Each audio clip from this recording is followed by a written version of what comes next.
Perjalanan panjang Salman Al-Farisi mencari kebenaran dalam Islam. Barang siapa yang mendapatkan petunjuk Allah, tidak ada yang dapat menyesatkannya. Sebaliknya, barang siapa yang disesatkan olehnya, tidak ada yang dapat menunjukinya.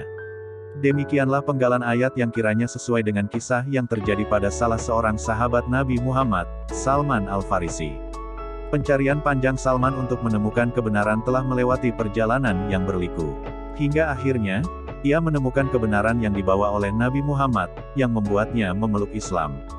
Dikutip dari buku berjudul, Perjalanan Mencari Kebenaran, seorang laki-laki bernama Salman Al-Farisi, karya Dr. Saleh As-Saleh, Salman dikatakan menceritakan kisahnya kepada seorang sahabat dan keluarga dekat Nabi Muhammad yang bernama Abdullah bin Abbas.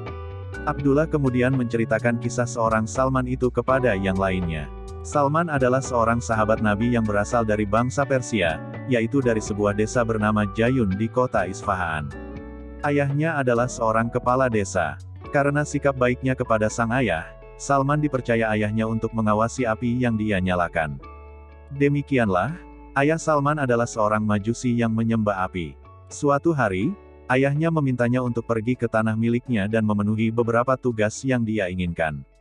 Namun dalam perjalanan menuju tempat yang dituju, ia mendengarkan suara orang-orang yang tengah sholat di dalam gereja Nasrani. Selama hidupnya, Salman memang dibatasi ayahnya dari dunia luar. Rasa penasaran membuat Salman masuk ke dalam gereja dan melihat apa yang mereka lakukan. Saat melihatnya, Salman mengaku bahwa ia menyukai sholat mereka dan tertarik terhadap agama Nasrani. Salman memang memiliki pemikiran yang terbuka dan bebas dari taklid buta. Saya berkata kepada diriku, sungguh, agama ini lebih baik daripada agama kami. Saya tidak meninggalkan mereka sampai matahari terbenam. Saya tidak pergi ke tanah ayahku. Salman menganggap agama tersebut adalah keimanan yang benar. Ia lantas bertanya kepada orang-orang di gereja, dari mana asal agama tersebut? Mereka menjawab, dari Syam.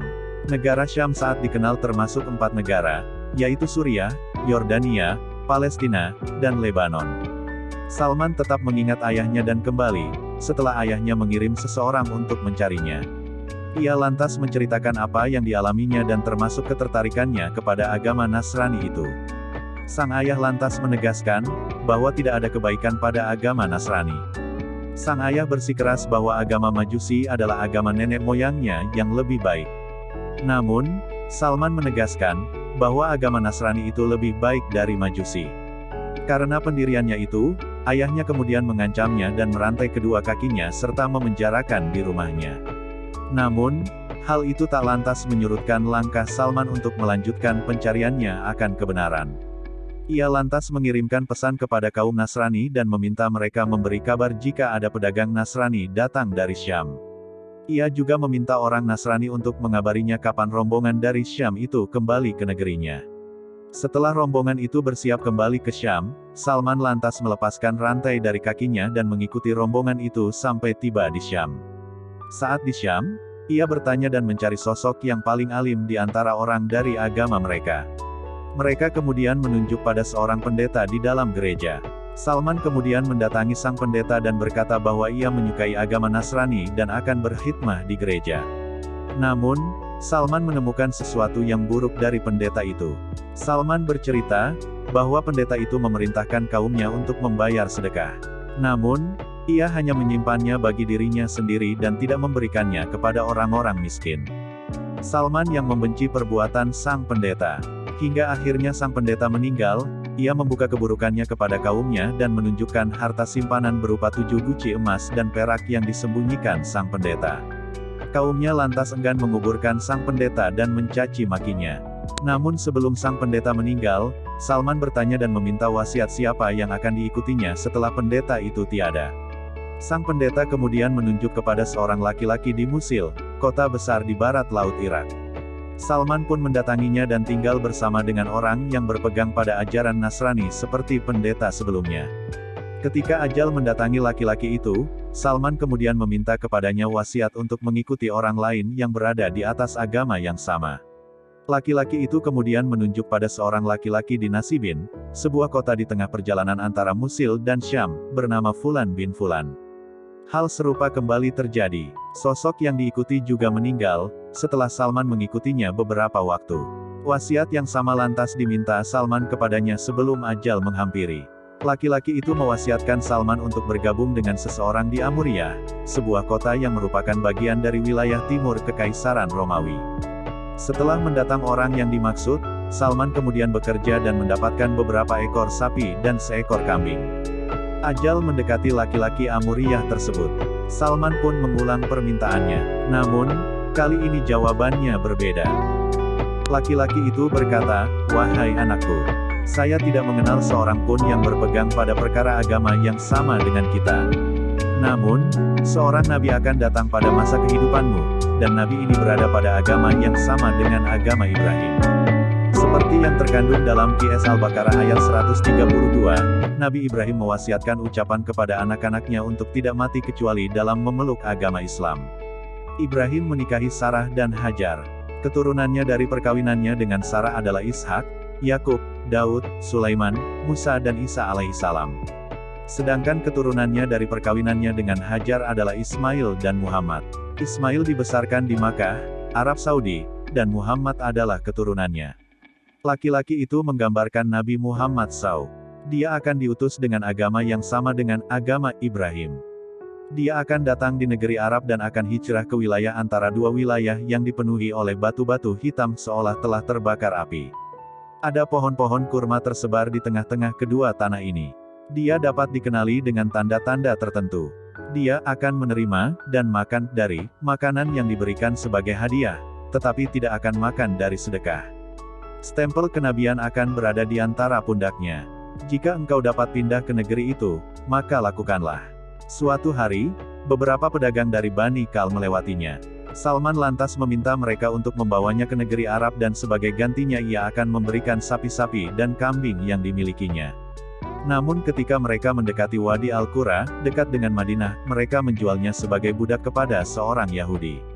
Suatu hari, sepupu majikan Salman dari suku Yahudi Bani Quraidah di Madinah datang berkunjung dan membeli Salman. Ia lantas membawa Salman ke Madinah. Hingga suatu hari, Nabi Muhammad hijrah ke Madinah. Salman berkata, "Suatu hari, saya sedang berada di atas pohon kurma di puncak salah satu rumpun kurma melakukan beberapa pekerjaan untuk majikanku.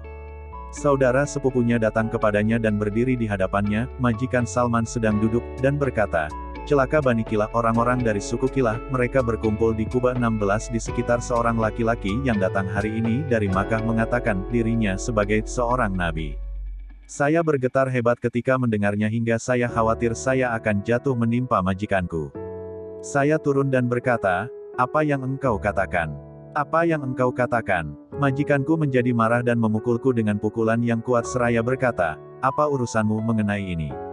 Pergi dan kerjakanlah pekerjaanmu.' Pada malam itulah, Salman pergi menemui Rasulullah ketika berada di Kuba. Saat bertemu, Salman memberikan apa yang dia simpan sebagai sedekah. Salman pun menawarkannya kepada Muhammad. Rasulullah berkata kepada para sahabatnya untuk memakannya. Namun, beliau sendiri tidak memakannya. Saat itulah, Salman merasa yakin bahwa Rasulullah adalah sosok Nabi yang dimaksud. Salman kemudian mendatangi Nabi kembali dan membawa hadiah untuknya di Madinah. Ia mengatakan kepada Nabi, bahwa dirinya tidak melihat Nabi memakan makanan dari sedekah. Karena itu, ia meminta Nabi memakan hadiah darinya. Nabi lantas memakannya dan memerintahkan para sahabatnya untuk melakukannya. Saat itulah, ia melihat ada dua tanda kenabian pada diri Rasulullah. Pada pertemuan ketiga, Salman datang ke Baqiul Gharqad, tempat pemakaman para sahabat Nabi. Yang mana, saat itu Nabi tengah menghadiri pemakaman salah seorang sahabatnya. Saat itu, Salman menyapanya dengan sapaan Islam, "Assalamualaikum," dan kemudian berputar ke belakangnya untuk melihat stempel kenabian yang digambarkan kepadanya. Ketika Nabi melihatnya, beliau mengetahui bahwa ia tengah berusaha membuktikan sesuatu yang digambarkan kepadanya. Beliau melepaskan kain dari punggungnya dan membiarkan ia melihat stempel itu. Salman berkata, "Saya mengenalinya. Saya membungkuk dan menciumnya dan menangis. Rasulullah memerintahkanku untuk berbalik, yakni berbicara kepadanya. Saya menceritakan kisahku. Beliau sangat menyukainya sehingga memintaku menceritakan seluruh kisahku kepada para sahabatnya." Saat itu, Salman masih menjadi budak majikannya. Karenanya, ia tidak mengikuti dua peperangan menghadapi kaum kafir Arab. Namun, Nabi memintanya untuk membuat perjanjian dengan tuannya untuk membebaskannya dari status budak. Salman lantas mendapatkan persetujuan dengan tuannya, yang mana, dia akan membayar majikannya 40 ukiah emas dan berhasil menanam 300 pohon kurma yang baru. Nabi saat itu meminta para sahabat untuk membantu Salman mengumpulkan jumlah pohon kurma yang diminta. Nabi kemudian memerintahkan Salman untuk menggali lubang yang cukup untuk menanam bibit. Rasulullah kemudian menanam setiap bibit dengan tangannya sendiri. Salman lantas memberikan pohon-pohon itu kepada majikannya. Di sisi lain, Nabi juga memberi Salman emas sebesar telur ayam dan memintanya untuk memberikan emas seberat 40 ukiah itu kepada majikannya sebagai penebus utang. Salman pun akhirnya dibebaskan. Sejak saat itu, Salman menjadi sahabat dekat Rasulullah. Terima kasih sudah meluangkan waktunya untuk mendengarkan cerita ini. Semoga bermanfaat. Kritik dan saran bisa tulis di kolom komentar ya. Jangan lupa subscribe ya.